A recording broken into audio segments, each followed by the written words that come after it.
My name is Michael O'Keefe, and I'm a member of the Daily News Sports Investigative Team. I'm here with my colleague Christian Redd, and we're here to talk about Mark McGwire, who issued a statement today acknowledging that he had done steroids throughout the 1990s.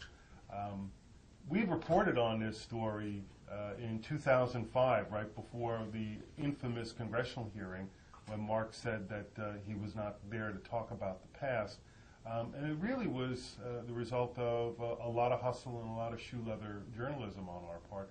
Christian especially really developed some sources that were, really helpful for us, and really I think helped the world know what happened in baseball and in sports during the 1990s in terms of performance-enhancing drugs. Do you want to talk a little bit about? It's interesting. Everybody knows about the Balco investigation and Barry Bonds and all the names in sports that came up tied to performance-enhancing drugs, but really the investigation that kind of kick-started this whole process was one called Operation Equine, and that's an investigation that came up in our reporting in 2005. Of course, the investigation itself started in the late 80s and extended into the early 90s. It was done by two now retired FBI agents, Greg Stayskull and Bill Randall. And of course, their intent was to hopefully convict traffickers, dealers, not anyone that was using. But during the course of that investigation, it was almost 4 years long. Names like Mark McGwire came up, Jose Canseco.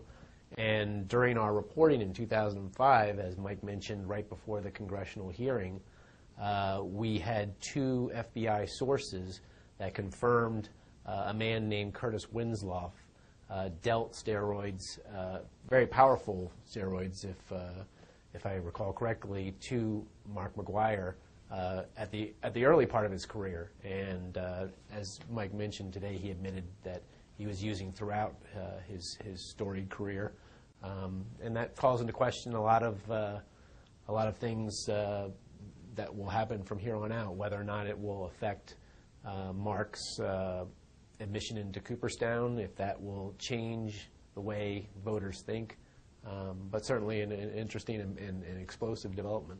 Yeah, it's an interesting development in that, as our colleague Bill Madden pointed out in his column yesterday, there's a lot of money on the line for guys who get inducted into the Hall of Fame. He was talking in his column yesterday about with a memorabilia dealer named Alan Rosen, Mr. Mint, who said that the demand for autographs from guys, first of all, the price goes up.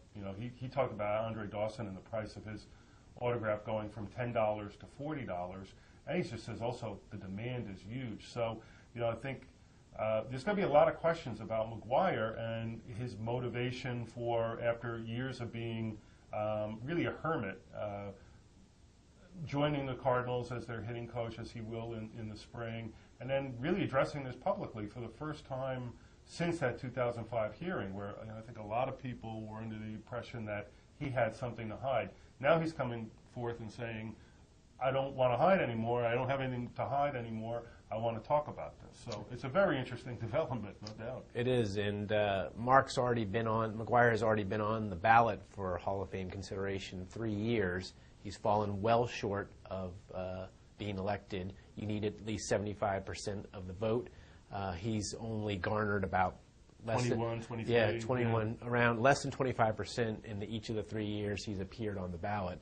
So whether or not that will sway voters differently, it remains to be seen. But interestingly, Stayskull, the retired FBI agent, told me just now that if he's admitting to using these drugs and that aided his performance, how will that sway or not sway voters? If they know that he did use, maybe that will work against him. Maybe they'll think, well, he was aided in his home run efforts each year or each season.